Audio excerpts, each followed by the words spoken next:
चलो ठीक है, तो देखो ये जो डायलेक्ट्रिक है इसके ऊपर एक फोर्स लगता है एफ, ये तो तुमने देख लिया, और क्यों था, क्यों लगता है फोर्स, हो गया हमने बता दिया। आज हम जानना चाह रहे हैं कि कितना। देखो एक काम करो, सपोज इस डायलेक्ट्रिक के प्रेजेंस में सपोज ये dx डिस्टेंस अंदर चला, ठीक है ना,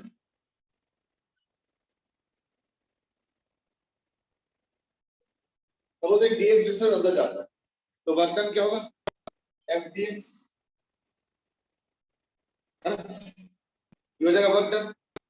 और कैपेसिटर में जो एनर्जी चेंज आएगा वो कैसे आएगा, देखो इनिशियली सपोज एनर्जी है half c into v square, मैं ना c ना लिख के इसको मैं लिखने वाला हूं cx, क्यों, क्योंकि ये जो कैपेसिटेंस है ना इसमें x वाला पार्ट देखो डाइलेक्ट्रिक से भरा हुआ है, बाकी L - x एयर के पास है ना, इसमें cx लिखा है, यानी c when x of the dielectric is inside the capacitor, होगा cx। थोड़ी देर बाद ये ऐसे dx करके आगे चलता जाएगा, है ना, तो जब dx एंट्री कर गया इसका जो कैपेसिटेंस होगा let's call it as half cx plus dcx, कुछ ना चेंज आएगा। तो अगर इनिशियल कैपेसिटेंस cx होता है तो जब डायरेक्टली थोड़ा और अंदर आ गया तो कैपेसिटेंस थोड़ा बढ़ गया हो, तो cx की जगह हो जाएगा cx प्लस dcx, यानी चेंज। ये फाइनल कैपेसिटेंस है और ये होगा फाइनल एनर्जी। तो डिफरेंस ऑफ एनर्जी कितना हो गया, half dcx into v square, ये का डिफरेंस, और वो इसके बराबर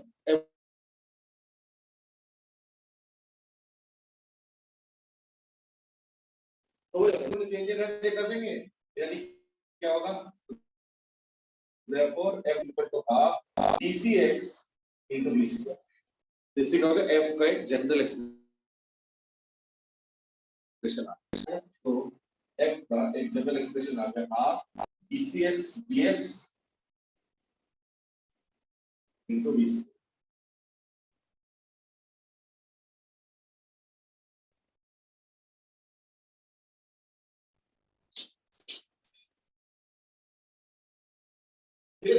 half dcx dx into v square।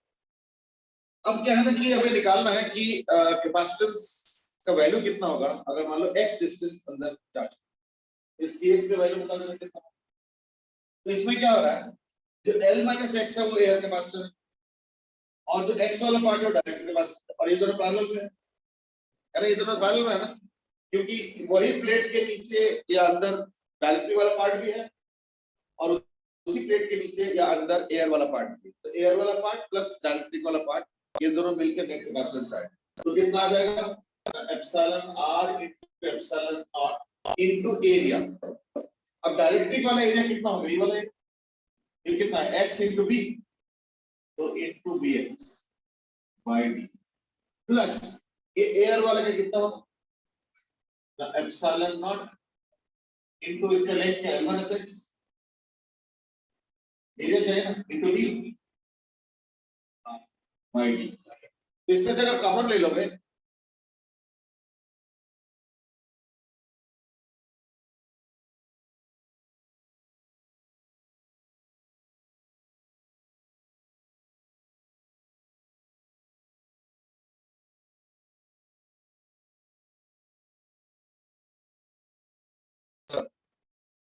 आवाज थोड़ा ब्रेक कर रहा है, एक बार मैं नेट चेक करूं।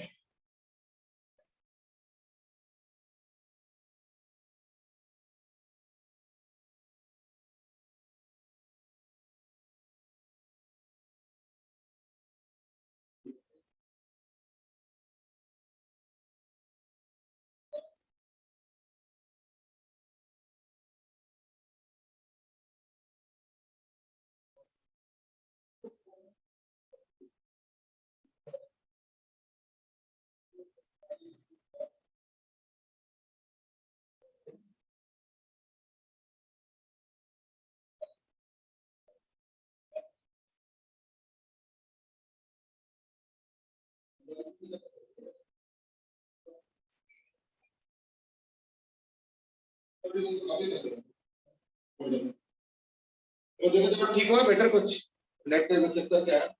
तो हाफ dcx dx करना है, तो यानी इसको क्या करें, इसको लिख लो as epsilon naught b by d, तो कॉमन आ गया,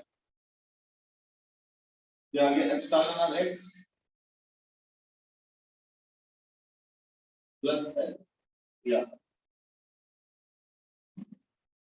ये हो गया cx, यानी x के साथ साथ देखो कैपेसिटेंस वेरी कर, तो मुझे क्या चाहिए, मुझे चाहिए dc dx। इसको डिफरेंशिएट करोगे, इसको डिफरेंशिएट करो तो क्या मिलेगा, इज इक्वल टू हाफ, इसको डिफरेंशिएट करो क्या मिलेगा, एप्सिलॉन नॉट b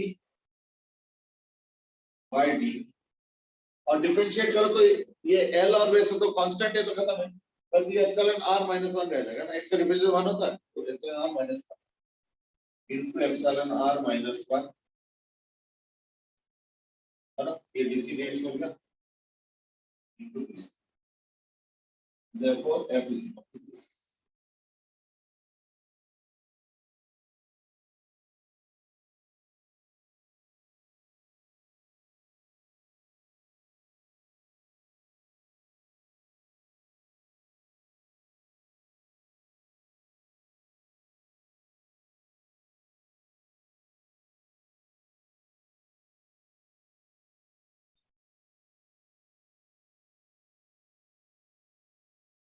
अब देखो एक चीज यहाँ पे, this force is independent of x, इसका मतलब क्या हुआ,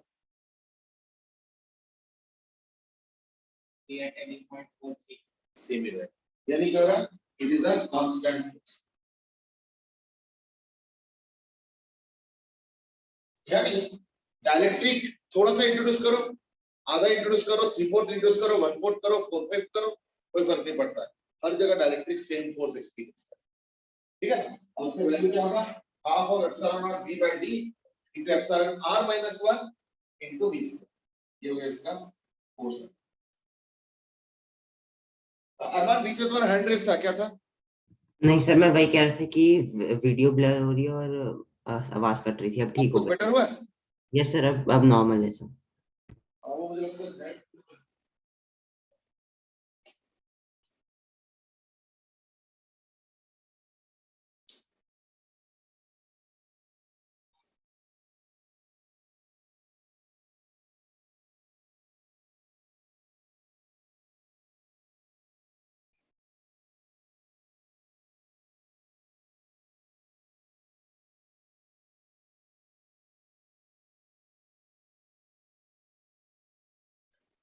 अब देखो इससे एक और क्वेश्चन भी बनेगा, थोड़ा सा इस कंसेप्ट को समझो, यानी एक डायलेक्ट्रिक पुल्ड इन हो जाता है विद अ कांस्टेंट फोर्स। अब इसका कंसेप्ट समझो कैसे, सपोज ये प्लेट है और इसका लेंथ l है और डायलेक्ट्रिक को बिल्कुल एज पे रखो, और जैसे सेल होता है वैसे रख देना, तो कोई दिक्कत नहीं, बिल्कुल डायलेक्ट्रिक को एज पे रखो, ये डायलेक्ट्रिक, इसमें फोर्स लगा होता है अंदर आ जाएगा, ये अंदर जब आएंगे तो कांस्टेंट फोर्स अगर एक्ट करेगा तो लेट अस से इस स्लैब का मास m, बाकी डायलेक्ट्रिक कांस्टेंट एप्सिलॉन r वगैरह, वो तो क्वेश्चन का जो पार्ट था वो तो आगे भी। अब ये स्लैब जो है ना पुल्ड इन होगा, ये अंदर की तरफ पुल्ड हो जाएगा, और अंदर की तरफ पुल्ड होते होते इसका वेलोसिटी बढ़ता है, फिर एक स्टेज आएगा जब ये पूरा स्लैब को कवर कर, उसके बाद भी ये ओवरशूट कर, है ना, ये ओवरशूट कर, तो देयरफॉर ये जो स्लैब है ना, ये देखना यहां तक आएंगे, इसका वेलोसिटी बढ़ेगा, फिर ये ओवरशूट करेगा और फोर्स का डायरेक्शन रिवर्स हो जाएगी, यानी अब रिटार्ड करेंगे, फिर क्या होगा, नहीं ये यहां तक, यहां से यहां तक एक्सेलरेट करेंगे, फिर रिटार्ड करके बिल्कुल एज तक जाएंगे, फिर एक्सेलरेट करके अंदर की तरफ आएंगे, फिर रिटार्ड करके अपने ओरिजिनल जगह पे,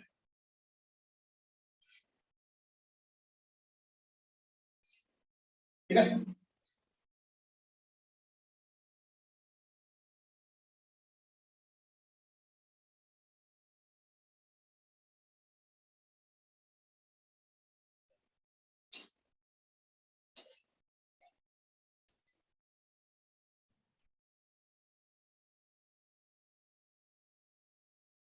sir excuse me sir, original पे आने के बाद वो वापस अंदर भी जाएगा ना?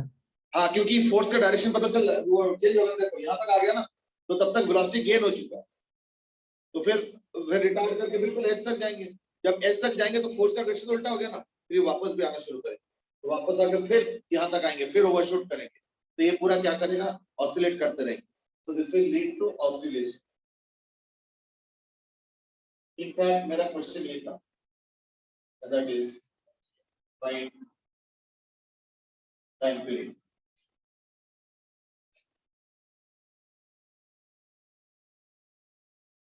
ठीक है, find the time period t of the oscillation.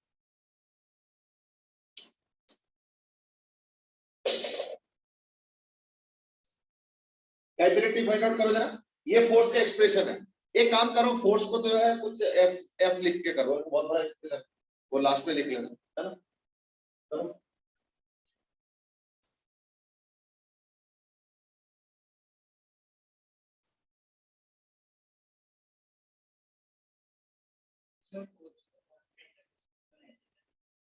देखो इस बार जो ऑसिलेशन होगा ना, ये ऑसिलेशन तो होगा और एसएचएम नहीं होगा।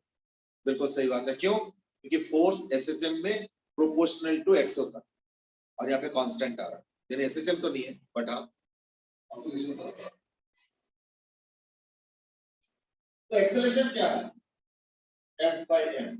तो एक्सेलरेशन करके बस सोचो लॉजिकली कि एक्सेलरेशन करके यहाँ से स्टार्ट को यहाँ तक था एल डिस्टेंस, उसके बाद रिटार्ड करके फिर एल डिस्टेंस, फिर एक्सेलरेट करके एल डिस्टेंस, फिर रिटार्ड करके एल डिस्टेंस, यानी ये चार हिस्से जो बनेंगे ना, पहले एक्सेलरेशन करके एंट्री, फिर रिटार्ड करके एग्जिट, फिर एक्सेलरेशन करके एंट्री, फिर रिटार्ड करके एग्जिट, और फिर अपने ओरिजिनल पोजीशन पे आ जाओ। ये चार फेजेस में हो और एक एक बार में एक्सेलरेशन है तो रिटार्ड कर रहे हैं, तो एक काम करो, एक्सेलरेशन तो आ चुका है, यानी एक्सेलरेशन से डिस्टेंस कितना कवर करेगा, एल। तो मैं लिखूंगा L is equal to half A T square, यानी टी कितना आ गया, 2 ml by L। ये जो टी है ये क्या है, this is the time taken by the slab to fully enter the capacitor. तो फिर टाइम पीरियड क्या होगा इसका, 4 टाइम्स, एंट्री का टाइम स्मॉल टी, फिर एग्जिट का टाइम स्मॉल टी, फिर एंट्री का टाइम स्मॉल टी, फिर एग्जिट का टाइम स्मॉल टी। तो देयरफॉर इस बार जो टाइम पीरियड होगा that will be equal to 4 times, यानी 4 into under root of 2 ml by f, f नहीं, यानी half epsilon naught b by d epsilon r minus 1 to b।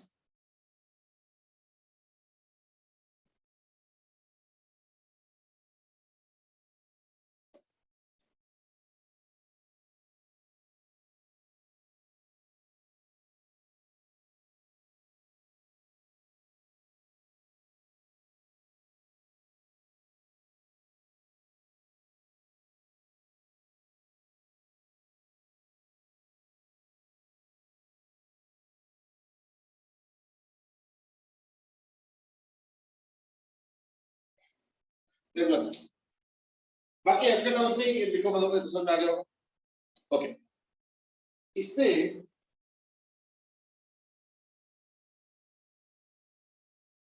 है ना, इसमें जो है क्वेश्चन बनता है एक दो, तो मैंने करा दिया। I think now when you practice you will get to more questions, will get to know more questions, तब और अच्छे से प्रैक्टिस करिए। ठीक है, कोई सवाल है इसमें और तो पूछ लो जरा, एनी क्वेश्चंस आगे।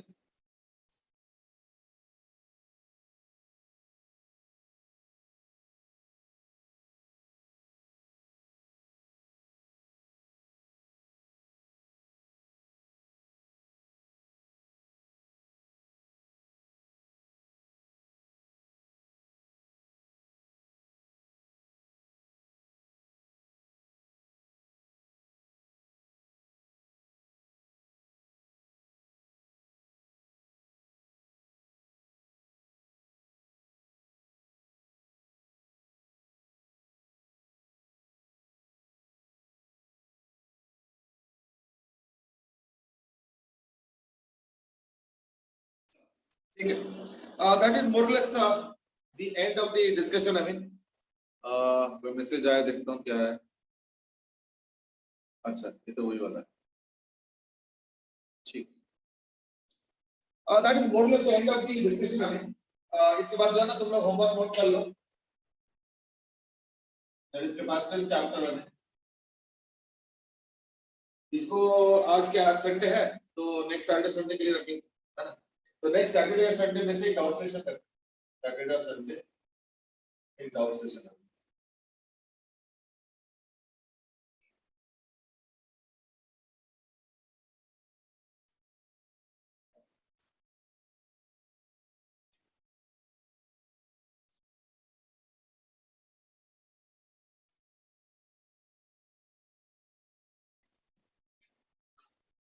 चल इसको नोट कर लेना, सैटरडे संडे में से डाउट सेशन रख देंगे कैपेसिटी चैप्टर होम, ठीक है। और जो 85 में या 85 के आसपास रहते हैं तो कॉपी लेके आ जाना, एक बार देखना भी चाहूँ, ठीक है ना, कितना किया नहीं किया नो प्रैक्टिस।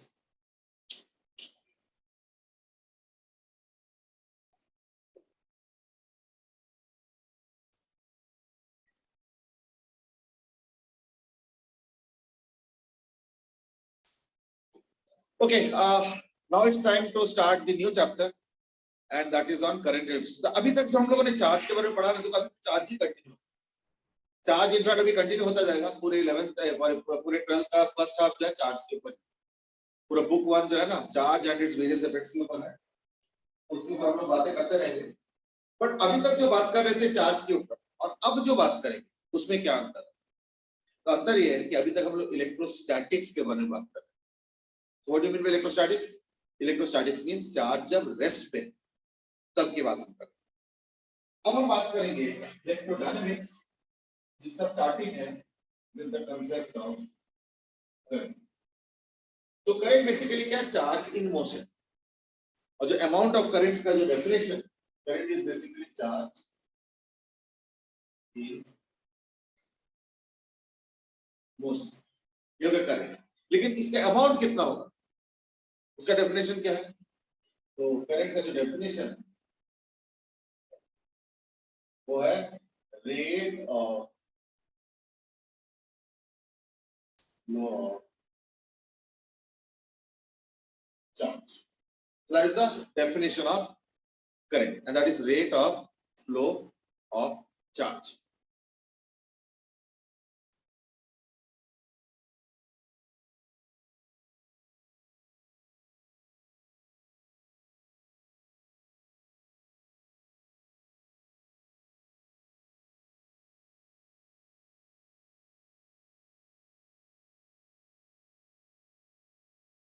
तो अगर यूनिफॉर्म होता है, if the thing is uniformly happening,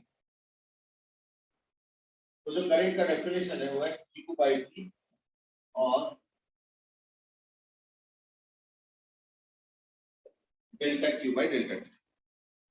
और अगर इन जनरल देखते हो, इन जनरल क्या होगा? I हो जाएगा equal to dQ by dt।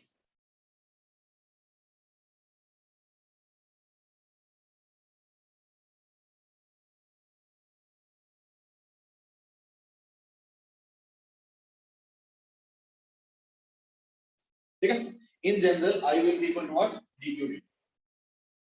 जैसे इस dQ dt के ऊपर ही मैं एक क्वेश्चन दूंगा, तो पहले समझा जाए। तो ऑब्वियसली इसके unit ampere and all those तो मालूम ही, और उसके बाद उसके सब यूनिट्स हो जाएंगे मिली एम्पेयर, माइक्रो एम्पेयर, है ना, नैनो एम्पेयर, पिको एम्पेयर। और अगर सुपर यूनिट्स देखते हो तो किलो एम्पेयर, मेगा एम्पेयर, कोई सब सेम ही है, कोई अलग कुछ नहीं। तो एम्पेयर इज द यूनिट। मैं एक सवाल पूछ रहा हूं दैट सपोज ये एक रिजर्वोयर ऑफ चार्ज, ये एक स्फीयर है और मान लो इस स्फीयर के अंदर वेरिएबल चार्ज कैसा है ना, एक तार से जुड़ा हुआ है, कहीं कहीं कहीं जुड़ा हुआ है, कहां जुड़ा उससे कोई मतलब नहीं, इसलिए मैंने डॉट डॉट डॉट बना दिया। ये जो बॉडी है इसका चार्ज गिवन है equal to 6t square minus 24t।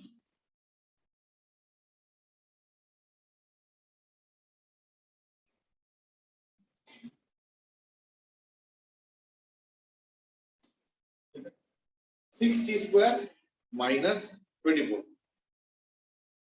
तो question is find current at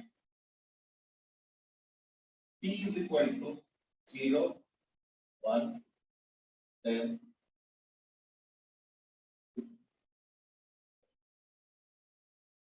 और मोर इम्पोर्टेंटली अगर ये ए पॉइंट है मान लो और अगर ये बी पॉइंट है तो ऑल्सो मेंशन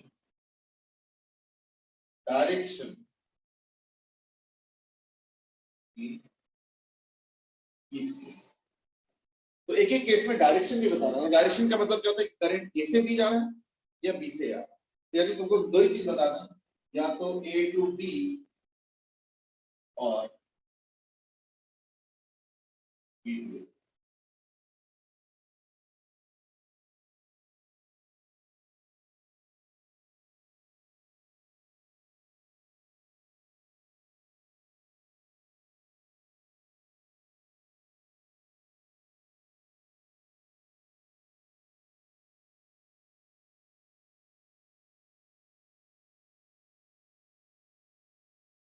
यानी तुमको ये भी मेंशन करना है कि ए टू बी है बी टू ए। अच्छा, कुछ कुछ आंसर्स आने लगे हैं।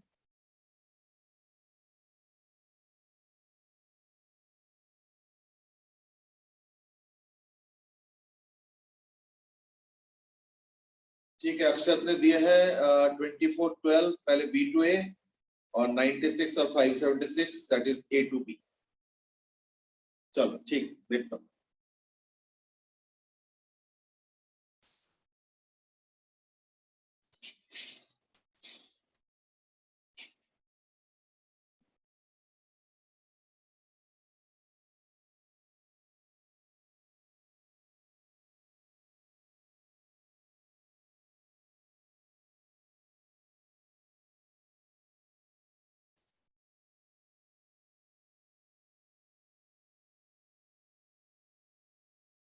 ठीक है, अक्षत अरमान ने दिए हैं आंसर्स कुछ।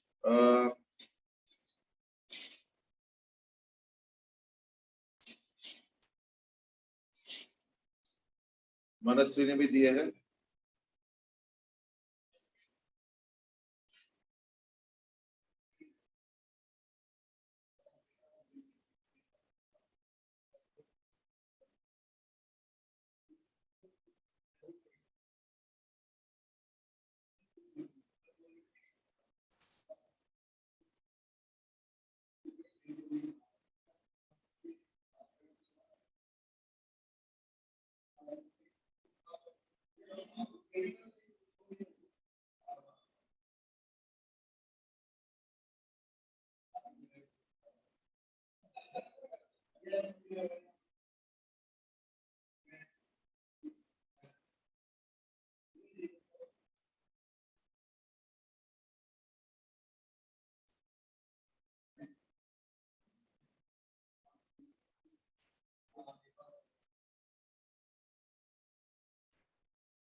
चलो ठीक है, अब कुछ कुछ और आंसर आने लगे।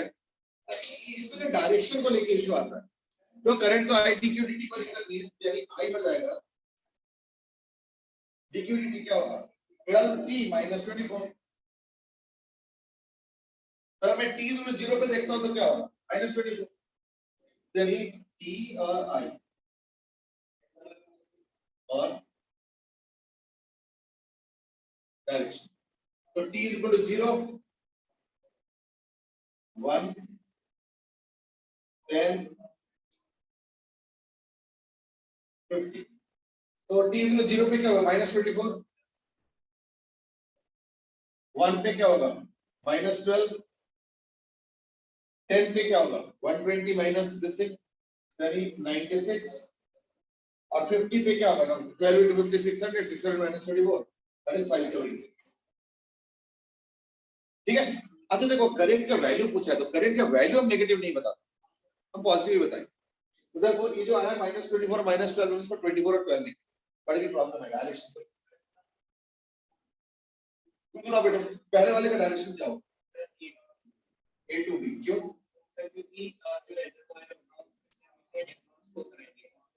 नहीं देखो जब भी हम बात करेंगे ना इलेक्ट्रोस्टैटिक्स में यही इवन करंट हम बात करेंगे हमेशा पॉजिटिव चार्ज, है ना? इसलिए नेगेटिव चार्ज की ओर बात नहीं करें, बात करें पॉजिटिव चार्ज।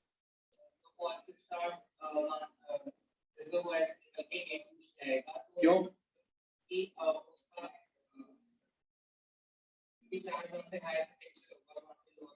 नहीं ये तो नहीं पता ना पोटेंशियल पर कोई इन्फॉर्मेशन है, इसलिए पोटेंशियल से कंक्लूड तो नहीं कर सकते।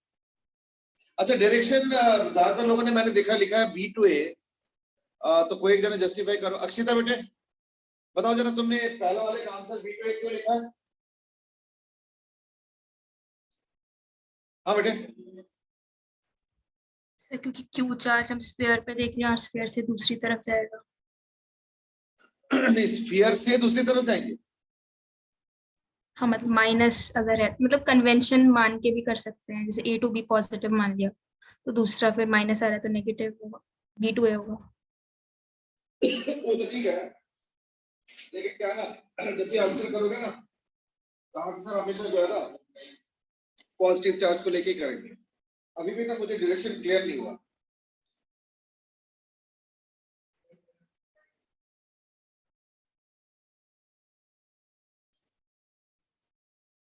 मनस्वी पहले का डायरेक्शन बताओ जरा क्या बताया तुमने?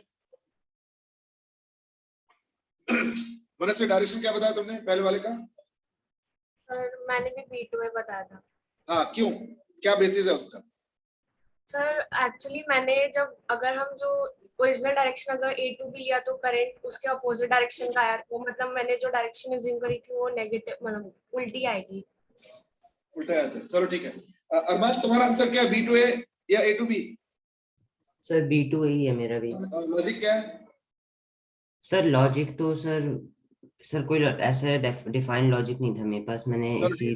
अक्षत यस सर मेरा भी B to A था। लॉजिक से मैंने कन्वेंशन लेके किया था कि A to B को पॉजिटिव ले लें और फिर दिन केस में नेगेटिव आया उसको B to A कर दिया।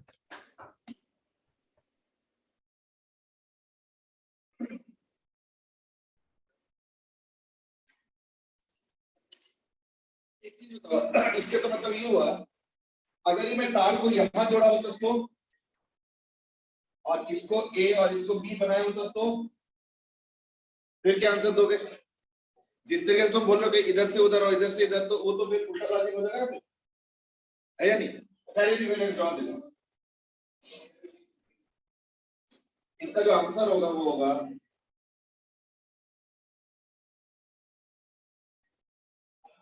A to B। सुनो और लॉजिक सुनो, लॉजिक पता क्या है?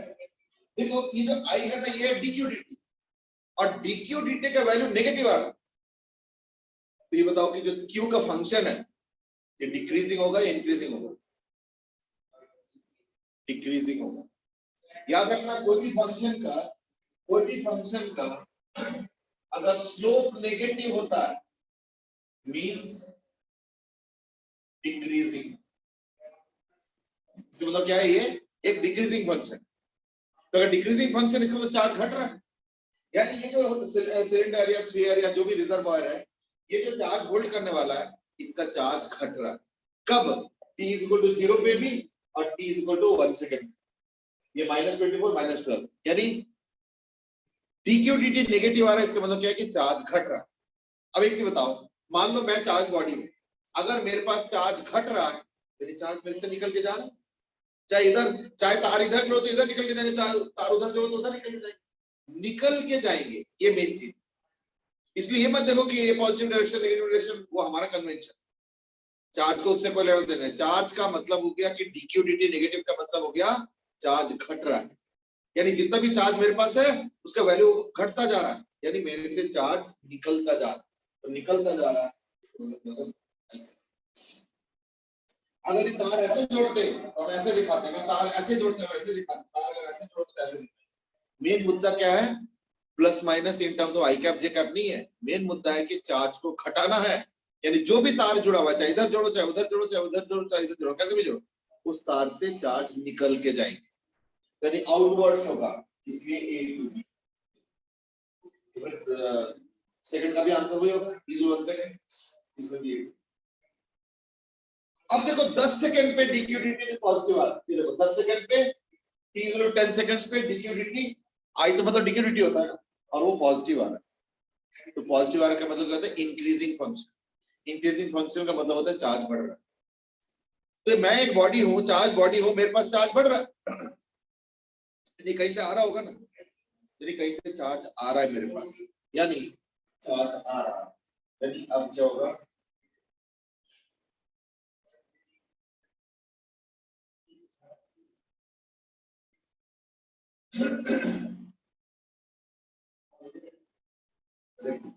ये I हो गया इक्वल टू 12t माइनस 24।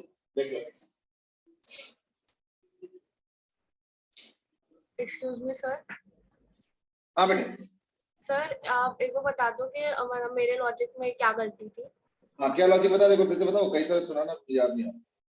वही सर कि वही हमने जो डायरेक्शन मानी थी उसके अपोजिट करंट आ नहीं, गया। डायरेक्शन मानने वाली बात नहीं है। ऐसे तो देखो, अगर इसी क्वेश्चन में देखो, ये तार जोड़ो, ये तार जोड़ो, ये तार जोड़ो, ये तार, अगर चार्ज घटना होगा तो देखो पॉजिटिव डायरेक्शन में जा सकता है, पॉजिटिव डायरेक्शन में जा सकता है, नेगेटिव डायरेक्शन में जा सकता है, नेगेटिव डायरेक्शन में जा सकता है। इसलिए डायरेक्शन पॉजिटिव नेगेटिव के हिसाब से नहीं हो रहा है। मेन मुद्दा है कि बॉडी में से चार्ज निकलेगा, चाहे तार ऐसे रखो चाहे तार ऐसे रखो। अब अगर तुम डायरेक्शन को लेकर चलते हो तो ये तो प्लस आई कैप है, ये माइनस आई कैप, दोनों एक ही क्वेश्चन में होगा। इसी क्वेश्चन में अगर मान लो dq dt नेगेटिव आता है, चाहे वो t 0 पे हो, 1 पे हो, चाहे 5 पे हो, चाहे कभी भी, तो क्या होगा? करंट इधर जाएंगे, या तो इधर जाएंगे, या तो इधर जाएंगे, या तो इधर।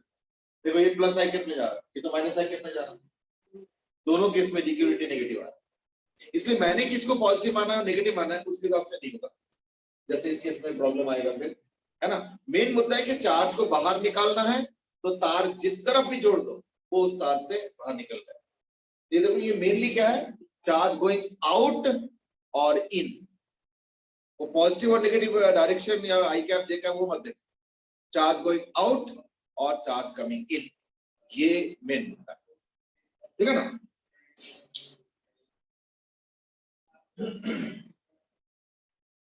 इसलिए तुमने कौन सा कन्वेंशन सेट किया पॉजिटिव और नेगेटिव, वो एक्चुअली उतना इंपॉर्टेंट इस केस में नहीं होगा, ठीक है।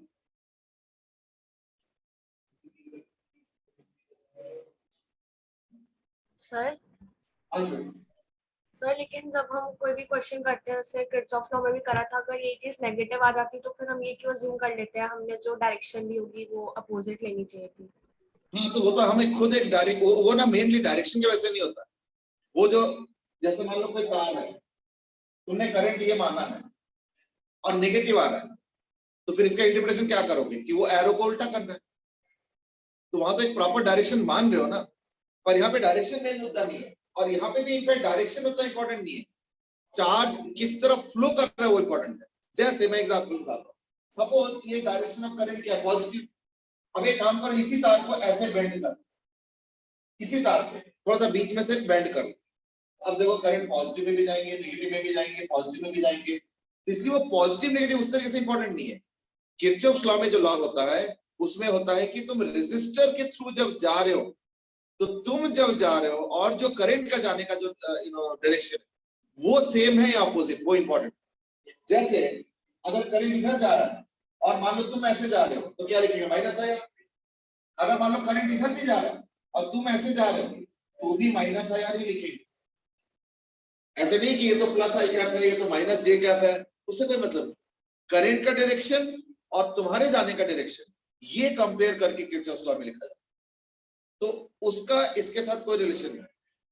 यहाँ पे डायरेक्शन कैसे डिसाइड हो रहा है? चार्ज बढ़ रहा है या घट रहा है, इस बेसिस, ठीक है ना। एक चीज देखो कि आई कैप हो या जे कैप हो उससे कोई फर्क नहीं पड़ता, कन्वेंशन एक ही है कि अगर तुम चल रहे हो करंट के डायरेक्शन, सपोज ये करंट के डायरेक्शन और तुम भी करंट के डायरेक्शन में जा रहे हो, देखो अभी मैं माइनस में जा रहा हूँ, अब तो मैं प्लस में जा रहा हूँ, पर दोनों में ही माइनस आया होगा, इसमें भी माइनस आया होगा और इसमें भी माइनस आया।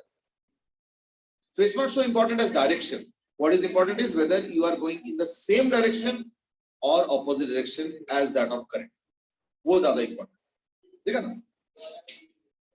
इसलिए ये जो तुम कंपेयर कर रहे हो ये दोनों इतना कंपेरेबल है भी नहीं।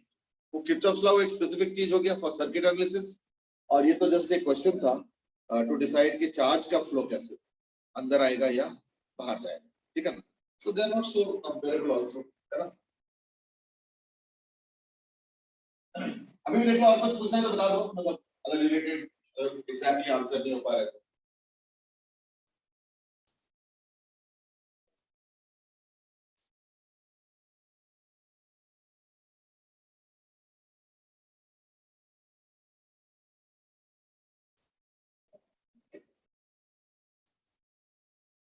चलो, let's proceed now. Arman has asked another question is that क्या यहाँ पे कोई पोटेंशियल का सोर्स गिवन नहीं है। देखो, पोटेंशियल है नहीं है मुझे उससे कोई कंसर्न नहीं, क्यों, उसको इन्फॉर्मेशन जरूरत ही नहीं। बट हाँ, एक चीज जरूर है इज दैट इस केस में अगर चार्ज यहां से यहां जा रहा है, इसके मतलब ये हायर पोटेंशियल पे और ये लोअर पोटेंशियल, ये हम कंक्लूड कर सकते हैं, क्योंकि एक तार के अंदर नेचुरली चार्ज हमेशा हायर टू लोअर पोटेंशियल था। तो क्योंकि चार्ज इस तरफ जा रहा है, मैं पहले दो क्वेश्चंस की बात कर, फिर अगले दो क्वेश्चन में उल्टा हो रहा है, अगले दो क्वेश्चन में करंट इधर आ रहा है, यानी फिर ये वी हायर होगा, ये लोअर। तो ये पोटेंशियल के ऊपर हम कमेंट कर सकते हैं। वो अलग बात है, मैंने पूछा तो नहीं था, but now that you are asking, तो पोटेंशियल के ऊपर मैं कमेंट कर सकता हूं कि अच्छा एक बार फंक्शन दोबारा बताओगे, 6t², ठीक है, यानी I is equal to dq dt is equal to 12t minus 24। तो I 0 कब हो रहा है? At t is equal to 2 seconds। यानी समझ लो कि पहले 2 सेकंड में करंट अंदर आ रहा है, यानी चार्ज अंदर आ रहा है, ऐसा सॉरी उल्टा, चार्ज बाहर जा रहा है, नेगेटिव था। तो टिल 2 सेकंड्स यानी t is equal to 0 से लेके 2 सेकंड तक तो यही होगा, और 2 सेकंड के बाहर तो when t is greater than 2 तो क्या होगा, ये हो जाएगा v लोअर और ये हो जाएगा v higher. Now that ask कि पोटेंशियल का कैसे क्या पोटेंशियल के ऊपर क्या कमेंट कर सकते हो, तो ये दोनों कमेंट कर सकते हो। राइट, बट सी 2 पे ट्रांजिशन क्यों हो रहा है, तो देखो ना t is 2 पे तो करंट 0 है, यानी 2 सेकंड तक करंट का देखना वैल्यू नेगेटिव है, यानी बाहर जा रहा है चार्ज, और 2 सेकंड के बाद करंट पॉजिटिव आ रहा है, यानी चार्ज अंदर है, ये चीज, ठीक है। सर एक्सक्यूज मी हाँ बोलो। सर फिर t is equal to 2 पे क्या होगा जब उनका पोटेंशियल 2 पे तो 0 करंट है ना, तो उसमें चार्ज फ्लो नहीं कर, यस सर तो उसमें क्या डायरेक्शन कमेंट करो, है ना। इसलिए देखो मैंने टिल 2 सेकंड लिखा, मतलब लेस देन 2, बल्कि एक काम करो इसका ऐसे t लेस देन 2 सेकंड और ये t ग्रेटर देन 2 सेकंड, क्योंकि t इज इक्वल टू 0 पे तो करंट ही नहीं है, जब करंट है नहीं तो क्या डायरेक्शन बताओ, है ना। हाँ अरमान बोलो। सर कल हम एक डिस्कशन कर रहे थे, उसमें आपने कहा था कि चार्ज तब फ्लो करेगा जब तक पोटेंशियल सेम नहीं हो जाता, तो t is 2 पे जब पोटेंशियल सेम हो ही जाएगा उसके बाद चार्ज क्यों फ्लो करेगा। यानी t इज इक्वल टू 2 पे हम कमेंट कर सकते हैं इस तरीके से कि at t is equal to 2 क्या होगा, तो ये भी पोटेंशियल v होगा या ये भी पोटेंशियल v, ये होगा t इज इक्वल टू 2।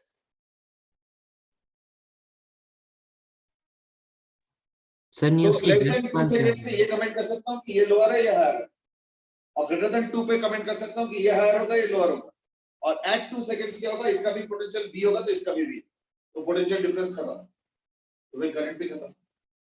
अब ठीक है सर मेरा क्वेश्चन ये था कि हाँ पोटेंशियल सेम हो जाएगा, लेकिन अगर एक बार पोटेंशियल सेम हो गया तो चार्ज क्यों फ्लो करेगा। नहीं, ये पोटेंशियल वेरिएबल है, देखो ना पहले लोअर था बाद में हायर है, यानी पोटेंशियल कंटीन्यूअसली किसी वजह से बदल रहा है, तो बदलते हुए क्या हो रहा है, देखो अभी हायर है और ये लोअर है, तो यानी चार्ज इधर जा रहा है, फिर करते करते करते करते दोनों बराबरी पे आ, यानी अब चार्ज ना इधर जाएगा ना इधर जाएगा, फिर करते करते ऐसे हो गया, यानी चार्ज अब उधर जाएगा। अब वो पोटेंशियल कैसे बदल रहा है, क्यों बदल रहा है, ये तो मुझे भी नहीं पता, ये तो बाहर से कोई सेल यूज किया होगा या कुछ और सोर्स यूज किया होगा जो कि वोल्टेज को बदल रहा है ना। तो t इज इक्वल टू 0 पे इन दोनों पॉइंट पे पोटेंशियल सेम, इसलिए कोई करंट नहीं, और t is less than 2 greater than 2 नहीं है। अब वो पोटेंशियल कौन बदल रहा है, now we are not bothered about that, at least question में कोई ऐसी इंफॉर्मेशन है नहीं कि हम ये कह पाए कि इस वजह से पोटेंशियल बदल, जो भी वजह से बदल रहा है बदल रहा है, अब कितना बदल रहा है वो हम पता चल रहा है, पता चल रहा है, बट मतलब कितना बदल रहा है इन द सेंस कि कौन सा ज्यादा कम वो बता सकते, बट क्यों बदल रहा है, कौन बदल रहा है, how do I know, may be कोई पीछे से वेरिएबल से यूज किया जा रहा है, या बीच में कोई पॉइंट को अर्थिंग कर दिया वगैरह वगैरह, बहुत कुछ हो सकता है, कौन नोज़ वो, है ना।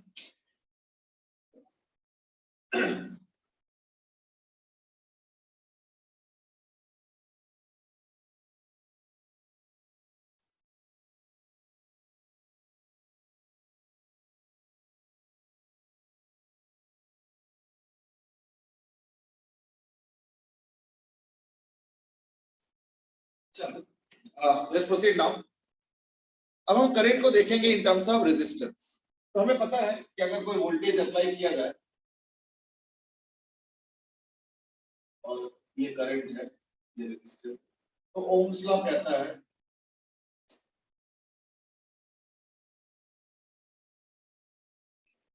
where R is resistance, ठीक है ना।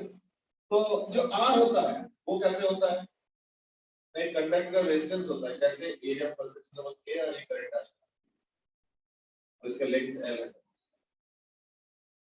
तो जो रेजिस्टेंस होता है वो क्या होगा, rho L by R is resistance, rho को हम बोलते हैं resistivity, it's a material property, rho is a material property और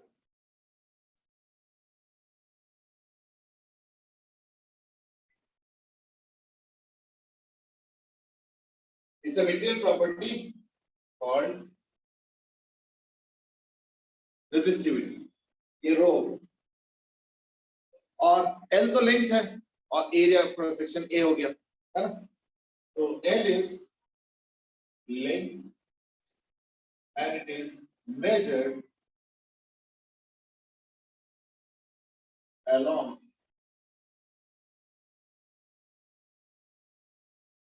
the current. Area A is area of cross section and is perpendicular to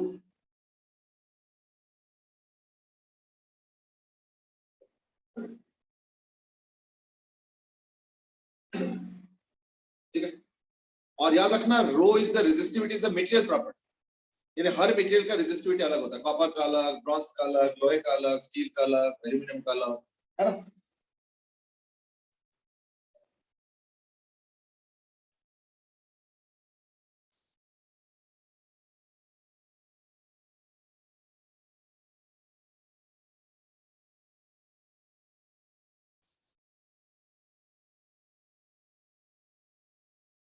ठीक है। अच्छा, अब मैं एक क्वेश्चन पूछूंगा इसी के ऊपर, उसको आंसर करो। और वो है, सपोज मैंने एक वो लिया है,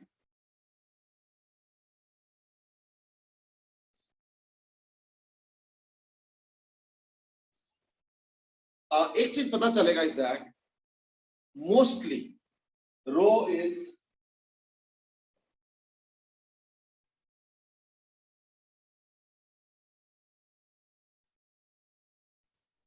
आइसोट्रोपिक। का मतलब क्या होता है, आइसोट्रोपिक का मतलब क्या होता है,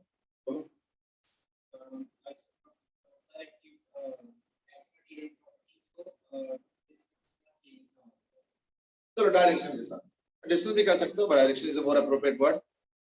आइसोट्रोपिक प्रॉपर्टी का मतलब क्या होता है, it is same in all direction. ये ना हो कि x के अलग अलग है, y के अलग अलग है, z के अलग अलग है, वो नहीं, फिर वो एनाइसोट्रोपिक होगा। तो resistivity that is rho, resistivity that is isotropic, और जो रेजिस्टेंस होता है वो anisotropic. Means what, as different value, as different value in different directions. ठीक है, as different values in different directions. जैसे मैं एक क्वेश्चन अभी पूछने वाला हूँ, तभी मैंने पूछा is that मान लो इसका रेजिस्टिविटी रो, ठीक है, रेजिस्टिविटी रो, और ये दे रखा है 5 सेंटीमीटर, ये दे रखा है सपोज 3 सेंटीमीटर, और ये दे रखा है सपोज 1 सेंटीमीटर। अब ये क्यूबॉइड है, इसके इसमें तुम करंट x के अलॉन्ग भी ले जा सकते हो, y के अलॉन्ग भी ले जा सकते हो, z के अलॉन्ग भी ले जा सकते हो। तो this is suppose ix, this is z, and this is y. ये x का अलॉन्ग होगा, ये y के अलॉन्ग होगा, और ये z का।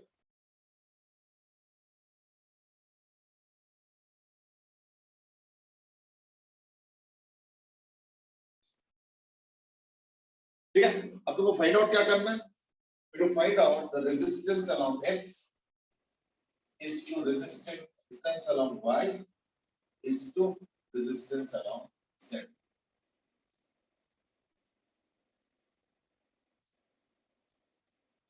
ठीक है, इसका रेशियो निकालो। अच्छा, अगर मान लो रेजिस्टेंस भी आइसोट्रोपिक होता तो फिर मैं कुछ नहीं सोचता, मैं 1:1:1 कर लो जी। पर रेजिस्टेंस एनाइसोट्रोपिक है, यानी अलग अलग दिशा में जब करंट जाएंगे ना तो उसके जो रेजिस्टेंस होगा वो अलग अलग। ठीक है, चलो स्टार्ट करो। तो Rx is to Ry is to Rz, ये तुमको अब निकालो। सर एक्सक्यूज मी, हाँ, सर ये यहाँ क्वेश्चन में जो आपने कीबोर्ड दे रखा है उसका क्या सिग्निफिकेंस है, क्या हो क्या रहा है उसमें? तो जैसे क्यूबॉइड है, ठीक है, जैसे क्यूबॉइड हो गया, अब करंट इसके अलॉन्ग जा रहा है तो Ix Rx हो गया, ये Ix हो गया। करंट इसके अलॉन्ग जा रहा है ऐसे करके यूं, तो ये हो गया Iy, और करंट इस तरफ जा रहा है मान लो ऐसे इसके थ्रू, मतलब ये हो गया Z। तो करंट तो अलग अलग दिशा में जा सकता है ना, डिपेंडिंग ऑन द क्यूब।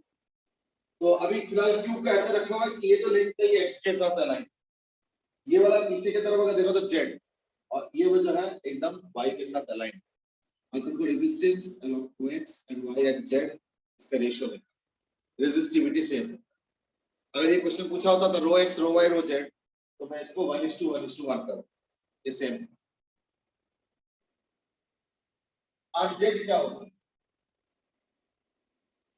है ना, रो इनटू l, ये हो गया 3 बाय एयर क्रॉस सेक्शन ये वाला, दैट इज 5 into 1। तो यानी Rx is to Ry is to Rz is same as 5/3। रो तो पूरा कैंसिल होगा इसलिए मैं लिख दिया 5/3, और ये जगह 1/50 is to 3/5। आई थिंक 15 से मल्टीप्लाई करना चाहिए, है ना। तो मैं 15 से मल्टीप्लाई करूंगा, that will be same as 15 25 आ, ये 1 आ और 9 आ। 25:1:9 आ रहा answer.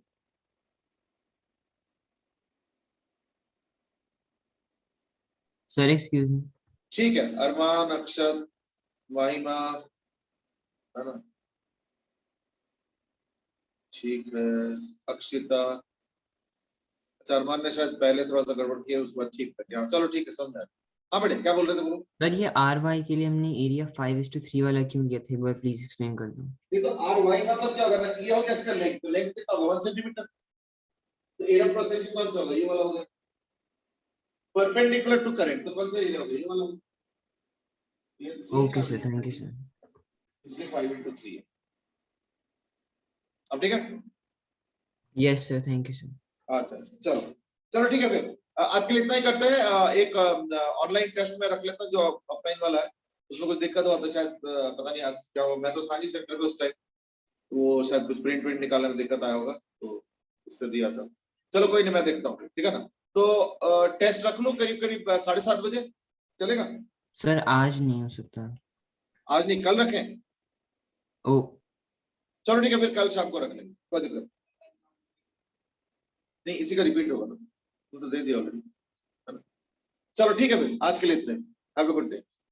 Thank you sir, bye sir. Okay, bye thank bye. You sir. Good day Radha.